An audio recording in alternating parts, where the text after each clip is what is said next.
Hello and welcome to Hak It. I'm Sakshi, the CEO and founder of Foodhak. In each episode of Hak It, we'll be discussing females, founders, and of course food with some of my favorite people in the world. I've brought together some of my fellow founders to talk about their journeys, the challenges, the highs and lows of being a founder. And of course, we end each episode with a little nugget on food as medicine. I'm super excited to share this with you, and I hope you enjoy it. Hello and welcome to Hak It.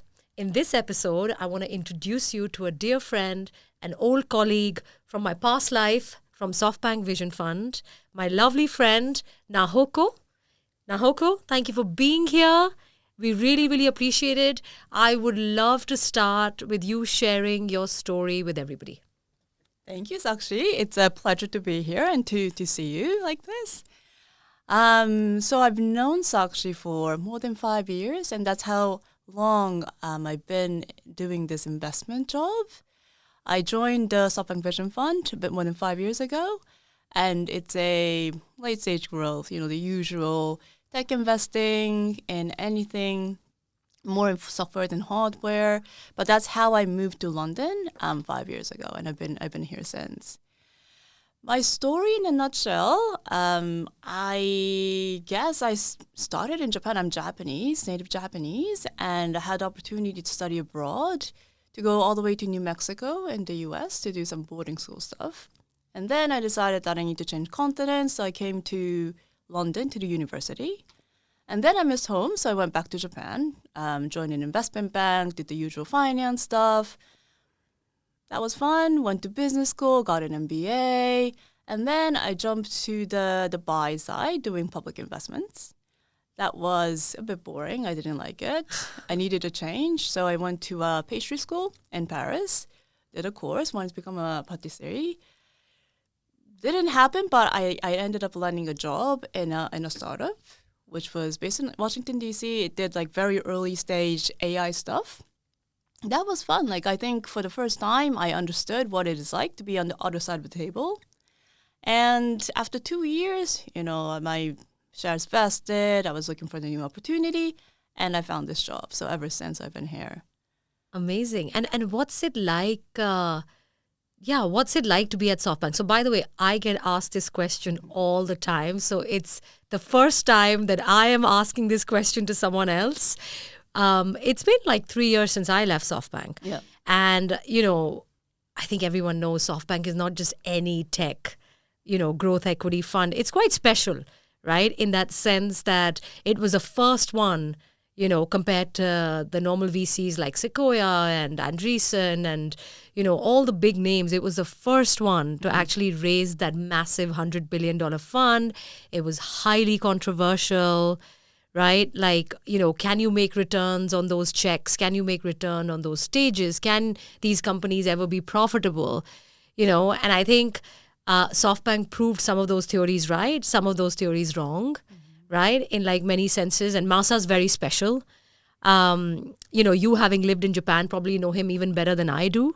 So tell us, what's your experience been like?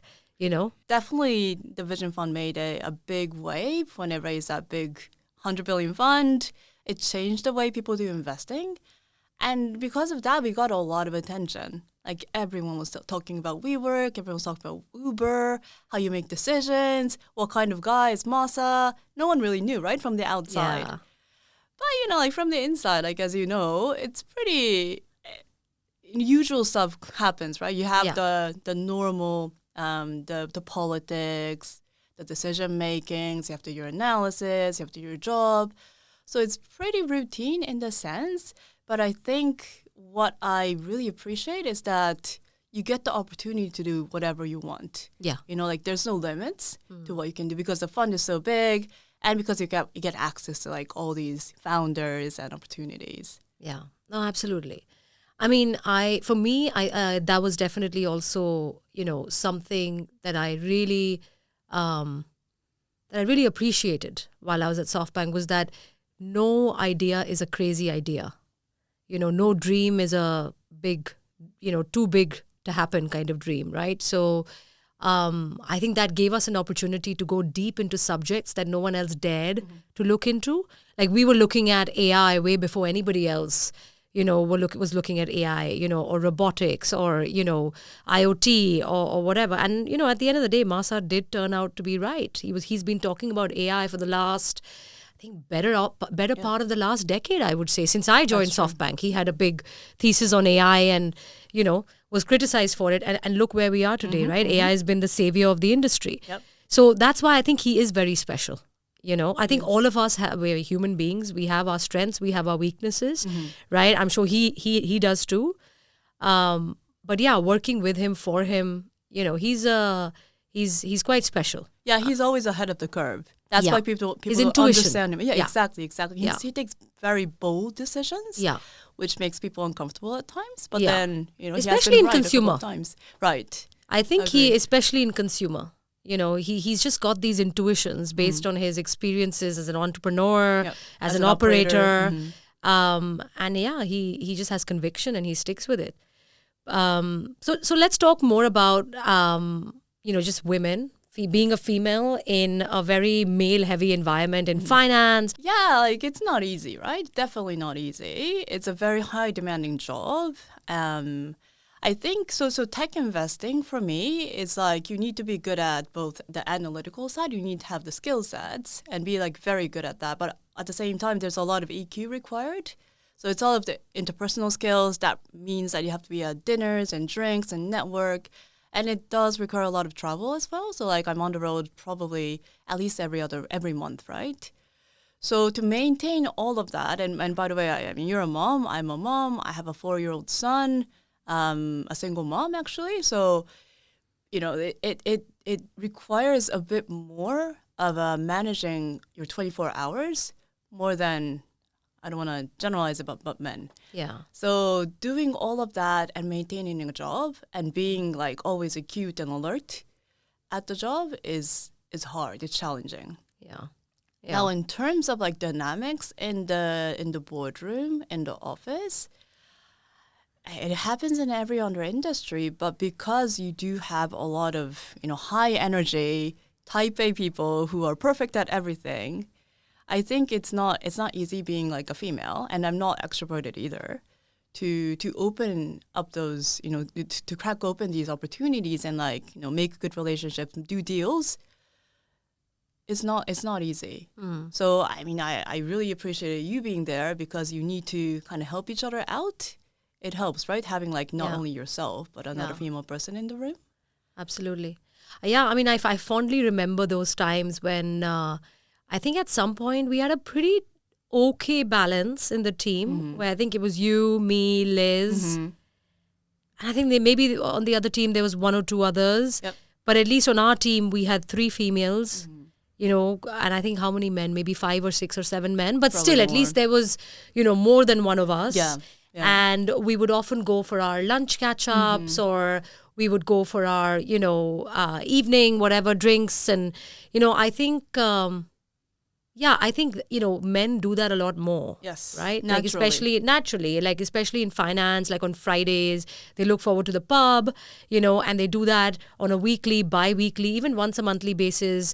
And I think it just builds that natural bond, where they kind of share their highs and lows. Yep. But because we don't have that many of us, exactly. we don't really get those kind of opportunities that much. But I remember that lovely phase in SoftBank where there was, a couple of us and we would go out and, we did capitalize a little bit on that. Yes. It didn't last for very long, because we all moved in different directions. But yeah, I think I did feel that there is, it's just natural. It's law of numbers, right? If 90% of the room is, if they look a certain way, right, and 10% of the room looks a very different way, then when it comes to opportunities like making partner, right, which is the big decision, right? It's an unconscious bias, right? It's an unconscious bias. You are going to go for what you're familiar with, right, versus not. And I think even if your work outshines the 90%, so even if you're in the 10%, but your returns are way higher than the other 90%, right? Like I still believe that there is that unconscious bias where people are not able to cut the sort of signal from the noise and go for, the returns driven, the merit driven, way into partnership. Because becoming a partner, I think, is a big one in finance. Like getting promoted from an analyst to an associate to a senior associate to a VP to a director. When it comes from director to a partner, that is where I think, you kind of have, you stop looking at the data so much, which is so counterintuitive. It is. Because you need everyone's buy-in to be promoted to partner, right? I think it's like a very different. Exactly. And then people on the table, they're all males. Yes. So how do they even pick a female who is so different from them, who looks different from them, who has different challenges to them, who has the capability for childbirth, will become a mother, is a mother, So that's why we need more people. We need more senior women. Yeah, we do. But you do see a big drop off as well, right? Like after women give birth. Yes. Because childcare in this country is not easy. No. And it's quite discouraging to know that there is an unconscious bias, right? Yep. So like how do you solve for that? And I mean, actually, I would love to also talk about, you being born and brought up in Japan. Mm-hmm. I was born and brought up in India, similar, but still different cultures. Yep. Similar in the sense that like women, I think, historically were supposed to belong. They were not the primary bread earners. No. Right? No. Whereas now I think this generation is different, where we go toe to toe with the males for education, MBAs and finance roles, and are the primary bread earners. So big cultural change. Yeah. I'd love to hear your view on that, bringing in the culture plus what can you do to solve this unconscious bias. Yeah, no, that's a good question, and I think about it a lot as I am a bit older now and kind of more mature to kind of address these topics without being so ashamed to talk about these. I mean, growing up in Japan, I definitely was more of the academic type within the girls group. However, it's very much I don't want to say backwards, but it's a very unique culture where, as you say, the men are always the breadwinners. The women, they're expected to have a proper job, but to take time off to spend time with their children once they become a mom. And the drop-off rate is very, very high. To come back to the workplace is not impossible, but with challenges. Like you're making so much sacrifice. You need to get your consensus from your husbands. It's not like a given that a woman would come back to work after giving birth. And also, like, within the workplace, I think the stereotype of a Japanese woman in the office is that you're always, making tea, bringing tea to the men. When you are at a dinner setting, you're expected to, pour alcohol and drinks to the men in the table. And people do it so naturally. Because you grow up with it. You don't even question it. Even if you're at the same level as them. Even if you're at the same level. Even if you're senior to the men in that room. Oh, and people don't really mind. Like I never really thought about it because it's so natural. But then like coming to London and going to like more westernized schools, you realize that that's I think accelerating more of those biases, right? Yeah, because you're doing everyone a favor to say that women don't really belong there and not equal in these rooms. So I think for me, it has been consciously making the effort not to do that, not to be the woman in the room who would be, let's say, more reserved, more quiet, because you need to speak up, because you need to, have a voice, right? So making those conscious efforts is what I have been doing. I don't know. I don't think I do it well enough, but like you definitely have those extra challenges, I think. Yeah. How interesting. So how was your experience at SoftBank? Like, how did you overcome that in the day-to-day workings at SoftBank as an investor, being Japanese, overcoming that culture bias, being an introvert, but being in the middle of this like alpha team, in the heyday of SoftBank when, we had so much money to invest, Yep. and Yep. markets were at an all-time high. So everybody was, shouting and screaming to make their voices heard and their deals to get done. And how did you kind of, get your voice heard or overcome those? Yeah, no, so I wanted to ask you that as well, because for you it seems to come more naturally, right? I think you're very good at that. You have very good interpersonal skills. I think seeing you do that really helped me to not feel so insecure about speaking up, because if it was just myself, like I wouldn't be able to do it, right? I'll be too reserved and too shy. But I think because life at SoftBank is so crazy, you have to kind of learn on the ropes. Yeah. You don't really have time to get training on that or anything. You kind of throw in there and you survive or you sink, right? Yeah. So the last 5 years has been like that. There has been situations where you're in a boardroom, you're the only minority female person, but you still have to do your job. Yeah. So you try everything to establish relationship with the other board members, try to go there in person, being at the meetings as much as you can. Trying to express your opinion and have a say. It's not easy, but I guess you just have to do it. I think life is a learning experience. And I think, Absolutely. for us, I think women are on a learning curve. Yeah. Some women are, some women face a culture bias, like just overcoming small things, small wins, Yep. Some totally women resonate are, with that. some women are extroverted, and so using that as their superpower to kind of keep going ahead and one step ahead of the other, Yep. Some women are introverted and they're trying more to kind of, Yep. get on the extroverted side and have that balance. I would say the extroverted also try and get the introverted balance, where it's about matching those energies. So I think life is a learning experience. I think both for men and women, if I had to say that. But yeah, I agree.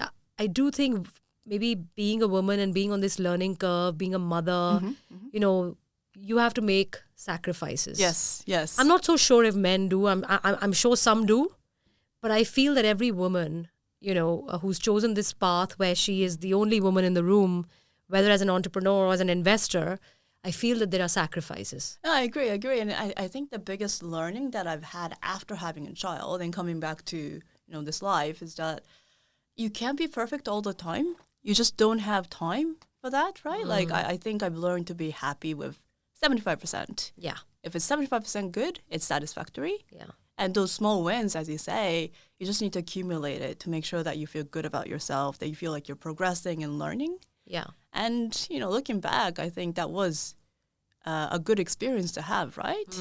I feel like I'm much more mature, much stronger. Yeah. I can carry on. Yeah. So very grateful. What doesn't kill you makes you stronger. Yeah, exactly. That's what I say to myself. That's what I say to my kids. What doesn't kill you makes you stronger. They will understand one day. Yeah, they will understand one day. Everybody has their own learning curve. Yes. So tell me more about this relationship between investors and founders.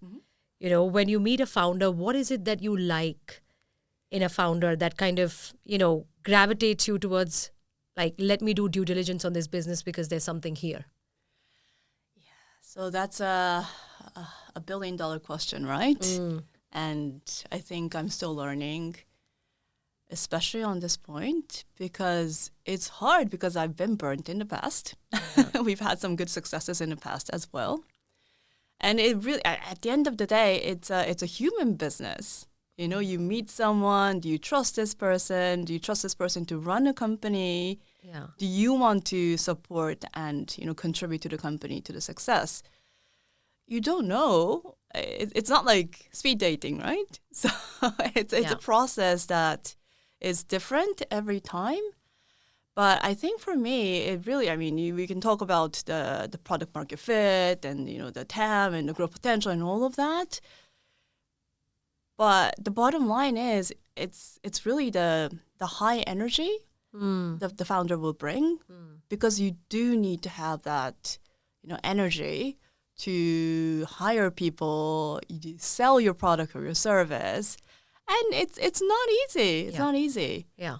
So I definitely, if I don't sense that passion for what they do, if they can't give 100% or 120% into this, Yeah. then it's difficult for me to believe in them. Yeah. And I think it's vice versa, right? It's Yeah. both ways. It's a partnership, Yeah.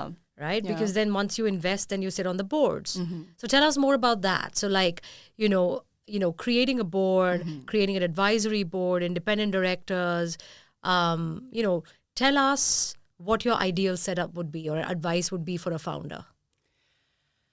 Again, I think it really varies. But what I found is that if the business is doing well, it doesn't really matter who's on the board. Yeah. It's about having these quarterly checkups, see if everything is good, the governance and all. But it's when the market is tough, Yeah. or when the business is struggling, or when you have to make a pivot and you have to make these crucial decisions.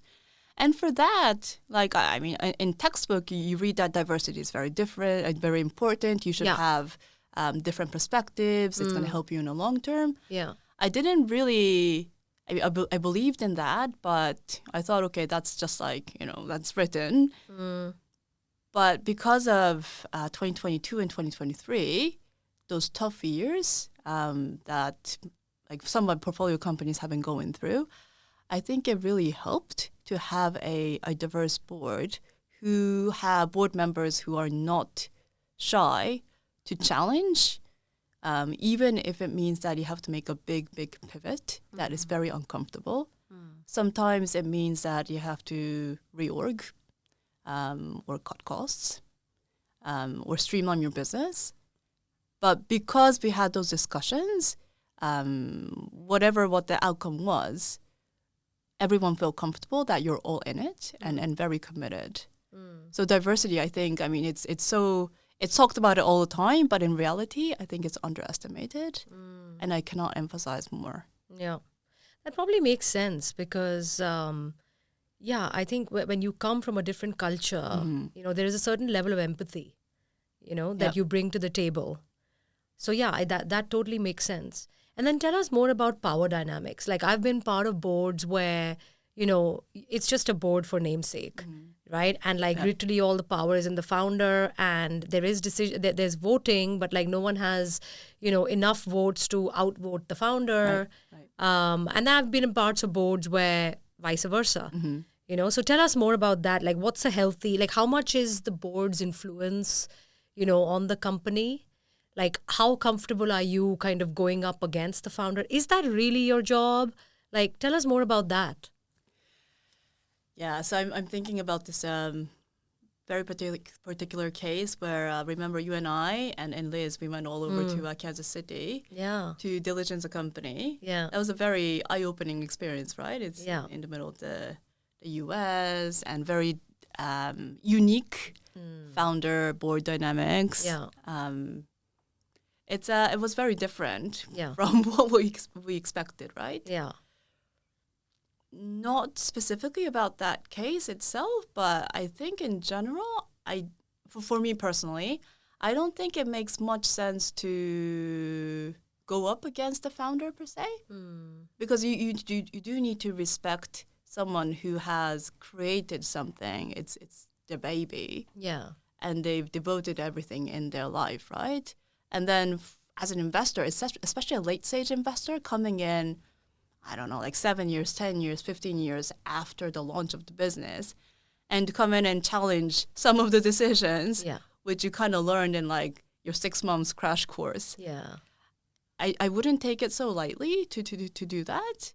I think the respect to the founder is very different, very important. Yeah. But it's more about understanding the nuances and the dynamics of the board, like who you should be speaking with. You shouldn't be ganging up against the founder, but the communication, who should make those difficult conversations, who should be raising those difficult questions.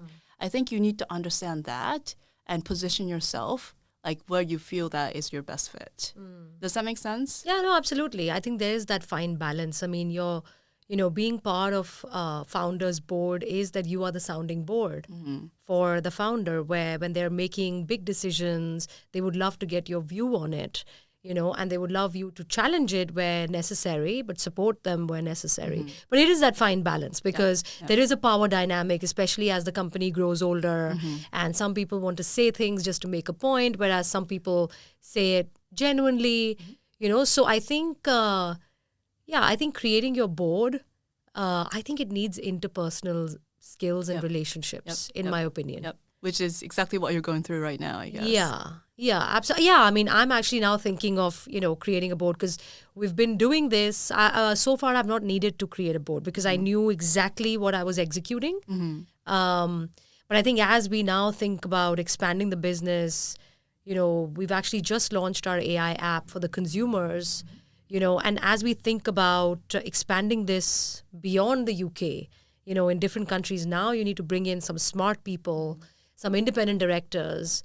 What are your view on independent directors? Like who makes for a good independent director? So that I think really, really is case by case, right? Yeah. Like it really depends on what the company needs. So I think you can't really generalize on that point. Yeah. But someone who brings in something very, very unique that only that person can bring. And it could be anything from like, I don't know, accounting skills to like business acumen to like all the connections, whatever it is. It has to be so unique that you're actually paying for that independent director to contribute, their perspectives and their network. Yeah. What about like, let's go back to like SoftBank and the team, or not just SoftBank, any organization, right? And now, when you're building your team and you're hiring these, fresh graduates, right? Like how easy is it for you to build a team, with more females or more minority, females or males or whatever? Like how easy is it to get it through the line? Yeah, so that's a very sensitive topic because I think we're also trying to hire right now. I mean, we're always hiring, right? Yeah. But then because we're such a small team, like in Europe, there's only 12 of us, the core team, and then you have life sciences, which is like 3 more, but it's still a very tight team. And the question is, if you're going to add like 1 or 2 more, who should it be? And of course, the obvious question of the female versus male. Yeah. The appropriateness comes up because unfortunately there aren't that many female candidates out there. I think VC is becoming more and more mainstream, but still, I think the number of candidates that we screen every time, it's more skewed towards the male. So we have to kind of like reach out and deliberately pull out these female candidates. And maybe it's just that the way they write their resumes is not as confident, right? Like they tend to not brag about their accomplishments in the past. They tend to talk about themselves like, 50% instead of like, say, oh, this is what I did, look at me. The attitude difference is definitely there. So you do need to kind of like push them a little bit. I mean, ultimately, we would make a choice on meritocracy and the fit, the capabilities. But I think at the initial stage, you do need to give them a bit of a nudge. Why do you think that is? This comes up as a recurring thing on this podcast where I've had like different guests ranging from founders to, women who've been in sales roles in these tech companies to, and this theme comes up. And they even see it in the founder community, male founders versus female founders. I'm not sure if you see that. Yeah. But the confidence thing comes up where no one, like females don't tend to be like beating their chest and saying, I'm so amazing, look at me. And, I'm building the next big, Amazon, Apple, LinkedIn, like, whereas the males have that extra bit of confidence and it helps them in their pitches and. Yeah. I mean, many things behind that, right? But coming from a Japanese culture, it definitely is this thing about when women look strong and confident, it's not very sexy. It's not very attractive in the eyes of both men and women, right? Like you don't want to come across as someone being arrogant, being overly confident of yourself, because you fear that you're going to lose your friends and your supporters. Like that's the last thing you want to do. Yeah. And definitely the education, right? Like the way that you're brought up. You're definitely not encouraged to be that strong woman. Yeah. Is that changing now, or is it still viewed like if you're strong and let's say if you're a female founder in Japan, right? Like, and you have to be confident to be pitching, right? Yeah. But that means that, yeah, you probably feel that you're not sexy and you're not desired, right? So Yeah, how it's changing. you think it's but, changing, or is it still? But again, this unconscious bias is always there, because as a founder, your job is to succeed in your business, but at the same time, at some point, you need to go out and raise, right? Yeah. So it is a human business, and you don't want to come across as that annoying woman. So I think it's not so easy just to let go of all of that and be yourself. Yeah.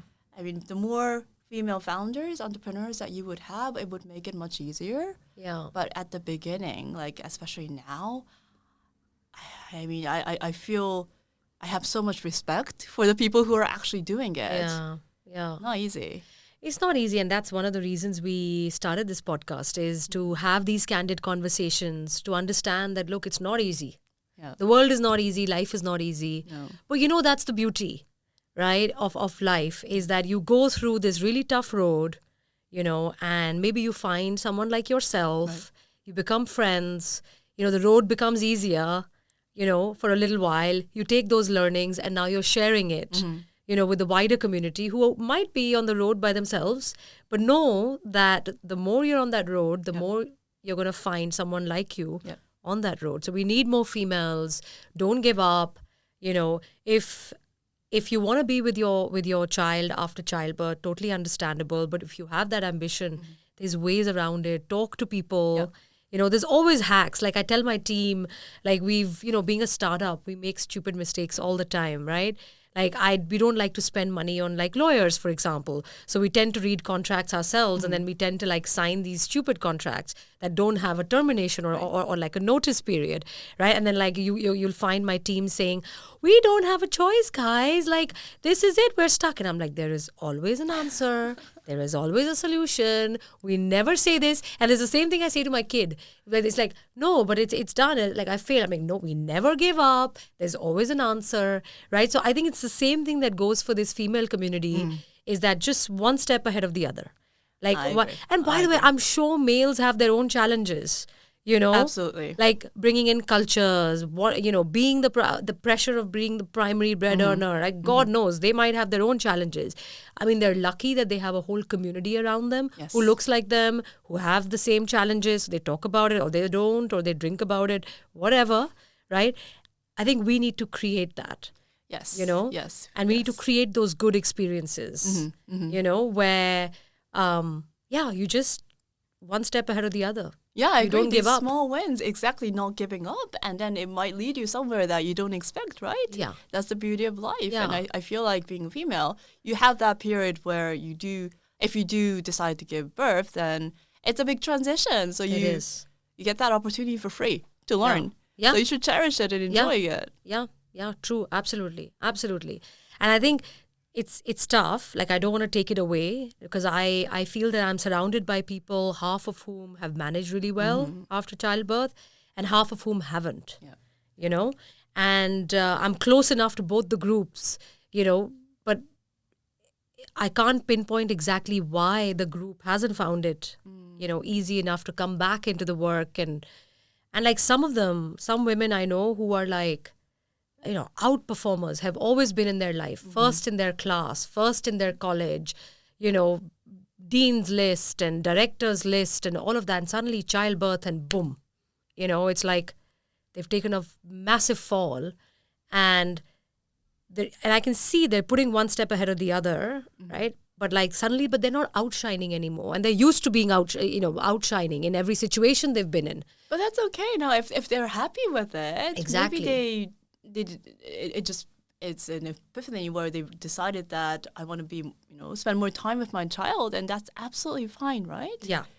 You have to find the joys in life. You have to find the happiness, and you will outshine again one day. Maybe not today, but you will outshine because you've done it before. You can do it again. Yes. Yes. And I think building that community around them, Yes. More women talking about it, more of these podcasts. I'm confident that if all of us kind of do that bit, and we build that community around, like taking time for each other. Yeah, You I know? agree. It's inspirations like these. I mean, I don't think I've known your life too well before this podcast, That's true. but sharing these stories would give me the strength to carry on, and it really is inspiring, Yeah. right? And you do need it. Yeah. I definitely need it. Yeah. I mean, honestly, all of us do. Even the ones who feel like, oh, they're crushing it, they have it all figured out, it's not true. Yeah. Like, it's all an act. Yeah. It's a front. Yeah. Because for those people who don't know us, we need that front to keep moving ahead. Yeah. To keep pushing ahead, to keep sharing our stories. Because, like you said, as job of a founder is to, build this product into a massive reality, but also to fundraise. Fundraise is storytelling. Yeah. Like, go out and tell your story with confidence. Convince you that this is the next best thing in the world. And right? question to you, because it's such a high demanding job, and you probably, I mean, I don't know, I haven't seen your calendar, but it's probably like starts at 7 a.m. and finishes at like midnight. Yeah. Fully packed, right? Yeah. And you have children and a husband and all that. Yeah. How do you unwind and like make time for yourself? That is so funny. That was actually going to be my next question to you. Oh. But you know what? Like I last year was a big year of learning for me, where I have always been this kind of person where, like, once I have a goal in mind, like, I am so tunnel vision, like I need to get there, and I just won't care about anything else in the world, and I'll just keep bulldozing ahead. Like, my husband calls me a bulldozer sometimes, where it's like, once I've decided, right?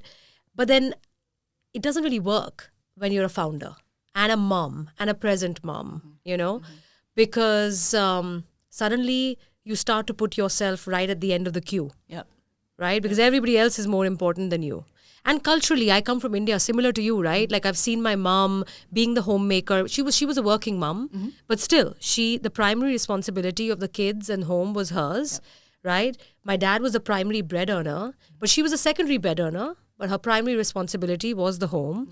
And in our culture, it is quite backward, similar to the Japanese, where, women have a second place, right? Where when you sit on a table, automatically you're the primary servers, no matter what your position is. And a lot of it is in my DNA and my genes, and a lot of it I do actually think is good mannerism. Like, I like it and I feel proud of it when when I host, and I know what you mean. Yeah, and I've learned to embrace that about my culture, that actually it's a nice thing to serve somebody, and it is. To speak in a respectful way to your elders, to treat your teachers with respect, whereas you don't see that in certain cultures, especially the more advanced Western countries where, like, I made a shift from the Indian system of education to the British system in Delhi. And it was a massive culture shock. The Indian system of education, you cannot speak a word against your teacher. Your teacher is none less than a god almost, right? That level of respect. And it's super disciplinary. It was a convent school, so women only, girls only. Convent schools are even more strict than normal schools. From there, I shifted to the British system, where you had all the, the sort of foreign kids and all that. And suddenly in the classroom, there was freedom of speech, and the kids were making fun of the teacher and, cracking jokes in class. For me, it was like a whole different planet. But was it like enlightening for you? Did you feel more at ease? No, it was very uncomfortable for me. So I was in the Indian education system for 12 years, right? So like nursery and then all the way till year 10. Giving all this respect to our teachers. And to be honest, I spent the last 4 years in the British system, where honestly I found it very disrespectful. And I still do till today. You need to respect, your knowledge providers. Like, it's not, yes, they're not perfect, but yeah, it's so I think certain parts of my culture I've learned to embrace and I've learned to love, and I would love to pass that on to my kids, and hopefully I'm doing that slowly. But the downside is, because I come from this culture, I come last in the queue for myself. But then as a founder, if you don't manage that properly, if you don't manage your energy properly, because you have to understand, my product is this, but my product is also me, right? I am the one who's the vision holder here. I am the one who fundraises and tells this story. I'm a solo founder, fortunately, unfortunately, right? So if I don't look after my secondary product, which is me, right, everything was going to suffer. It's a domino. I'm not going to be a happy and a mom around my kids. I'm not going to be a mom who my kids feel inspired to see or be with, right? I'm not going to be a good homemaker, but I'm also not going to do justice to my business. So it was a big learning for me last year that this bulldozing attitude of just going, pushing, just wouldn't work. It's not going to work in the long term. So now the way I unwind, I'm very methodical about it, where, I have a process. Number one is food. It's obvious. Look, this whole company is a founder, story-driven company where I genuinely changed my diet and managed to reverse what I had. So I've been a believer since day one. And that food and those principles, they still work for me. So I'm a Foodhak subscriber. When I'm not out, I religiously eat Foodhak food. It really works for me. Because going out, you can put on weight, you feel inflamed, etc. So my food is extremely important. I plan. I actually do put in a lot of thought in planning my food. I don't just I'll just walk out and pick up something for lunch. It doesn't happen anymore, and I like it that I know exactly what I'm eating, and it really helps with my immunity. You need the immunity to keep going. You need stamina with the travel I have and everything. The second part is sleep. I need my 7.5 to 8 hours of good sleep. I need 7.5 hours of good sleep. I'm one of those people, I cannot do without less sleep. Some people proudly, I think we know some people in common who proudly I slept only 4 boast hours. about the fact that I only sleep for 4 hours and I'm a superhuman. I am not that. I'm a human. So I need my good quality sleep. For me, exercise is a non-negotiable. Even when I travel, I need to exercise 4 or 5 times a week. It releases energy. It keeps me in good shape. It's healthcare for me. I'm not doing it for vanity. I'm doing it for healthcare. And then once a week, I try to take out either time for a bath and a whole ritual around bath, like a candle and some music and some, CBD oil in the bath. And yeah, it's a ritual. It's for me, because I'm important. So nice. I'm important in this massive queue of kids and their friends and my husband and the house and the, in-laws and the mothers and the fathers. I am important. That's so great. And I think it makes you authentic, and that's what makes your business more authentic, right? Because you're in control. Yeah. And you know what you want. Yeah. Once a week, I deserve time, a ritual that's for me. If it's a massage, maybe it's that, or it's a bath, I love it. Yeah. What about you? How do you unwind? Well, I think I'm finally getting to the stage because my son just turned 4. Yeah. And for the last 4 years, it has been all about providing for my son. And I don't feel good about that. Looking back, I could have done a better job because I really, really did not spend any time for myself. And maybe it's because, coming from a Japanese upbringing, my mom was also a stay-at-home mom. She did everything for me, and I'm very grateful for that. So it just so comes naturally that, I should give everything to my son as well, just like my mom did for me. And, the Japanese routine is very, very specific from the morning. I would always prepare breakfast for him. And then in the evenings, I'll come back home and always prepare a hot meal for him. Food is very important for me, right? Yeah. I think it makes people bond. And it's so important that a child grows up eating your mom's homemade hot food. So for me, it's important. I can't sacrifice on that point. So I just do it every day. But it's draining, right? From morning to until I put him to bed, I have absolutely no freedom. And on top of that, there's a job. So I would wake up, put my son to bed, sometimes, kind of snooze off.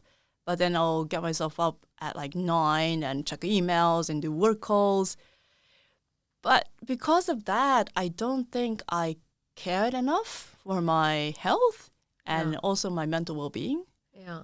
So from now on, I feel like I need to do a bit more. I like your bath ritual and your focus on food and exercise. I definitely need to catch up on that.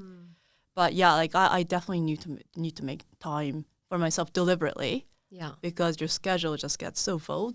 Yeah. naturally, right? Yeah. And you should be very proud of like all that you've accomplished. Oh, thank Each you. one of us. I mean, you come from a culture where, it's not normal to be the primary bread earner. You've crossed that boundary, so beautifully where you are the primary bread earner, for your son, right? Like you're setting an example for, I don't know, your mom's friends' daughters, Right. who don't know any better, right? It's monkey see, monkey do. It's same as India, right? Like, I don't think I know that many people in my mom's friend circle whose daughters, after getting married, have started something of their own to this scale, or who have got amazing jobs in finance.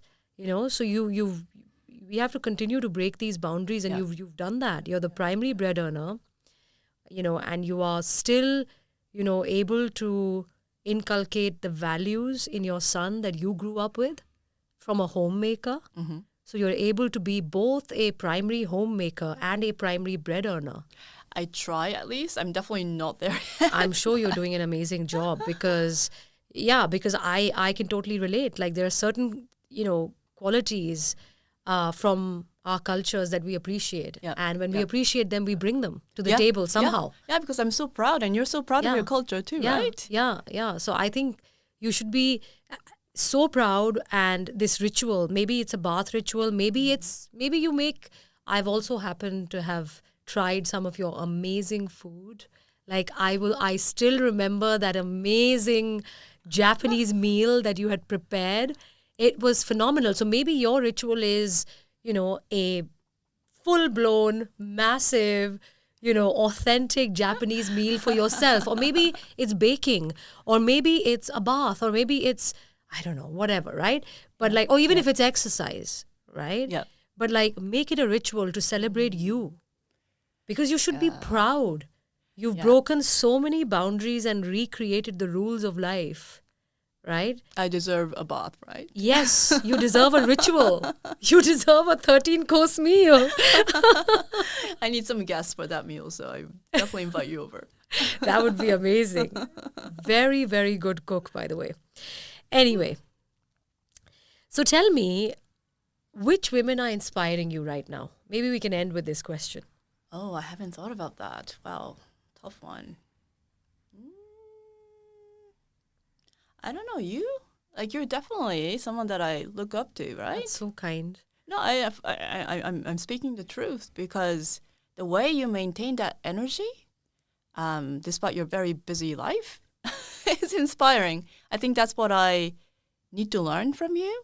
Yeah. And just learning about how you kind of unwind and take time for yourself is my next phase, right? That's what I need to do. Yeah. Start doing tomorrow. Yes. So yes, I'm going to message you next week. Yes, Tell me please. your ritual. Yes, please.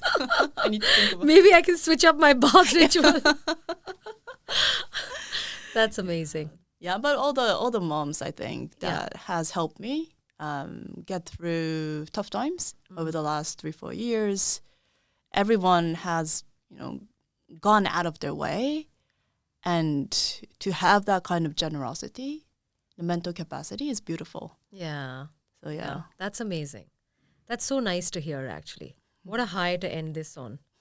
But before we end, we have a third part of the podcast where, I love to share nuggets on food as medicine because, like you said, it's part of my process.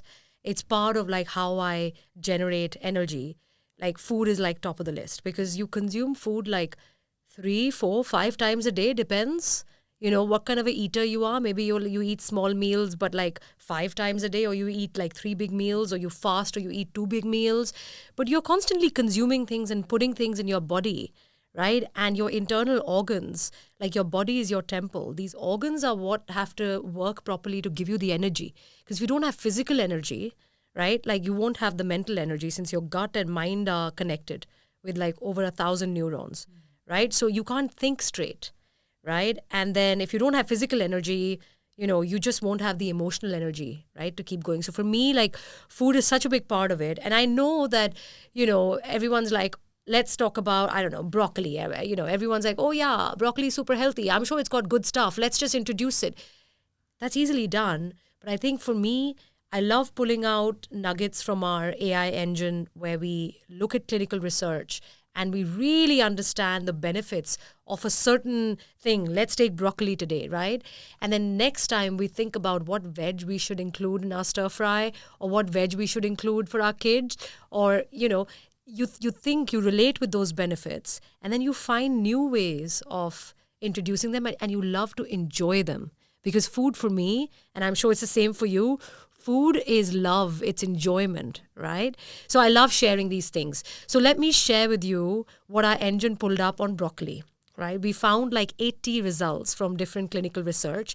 And the top benefits were, it's a great source of fiber, protein, vitamins, and minerals. We know this. Let's look at the deeper benefits. It is actually known to prevent cancer. I think that one is an interesting one. Now that we're all like heading towards our 40s and beyond, we need to start looking after our health and start introducing anti-cancer stuff. So it's actually been shown in certain studies that it can potentially prevent stomach cancers and lung cancers and prostate cancers. So even good for men, pancreatic cancers, bladder cancers, and colon cancers. Right? It actually contains these bioactive compounds that have anti-cancer properties, which I think is super cool.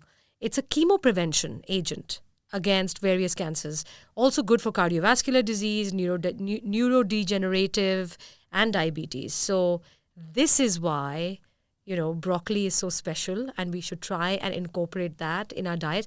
I actually even sometimes I like to make a puree out of it and just put it in like flour. So you can make like different types of breads or pancake out of it. You can use it in like different ways. I also like to eat my food and not drink it. So for those of us who are thinking, let me just like make a juice and drink it like green juice, I say eat it because, you eat the fiber. Fiber then lines, the intestines, prevents the insulin shocks when you eat the bad stuff. So eat your veggies rather than drink it. But yeah, let's start to like enjoy broccoli and remember it could be potentially anti-cancer. Great. Broccoli is my favorite veggie, and that's my son's favorite veggie. And when I was at a boarding school, our main source of food was just ramen noodles, right? But to balance that out, we used to have broccoli all the time. So I'm a big broccoli eater. That's so amazing. I'm very glad to hear that they're actually good. That's effects. amazing. Yeah. I mean, luckily, I do see here like a lot of kids, when they're given sides of veg, I do see broccoli in there, which is great. But let's make sure that we keep continuing that.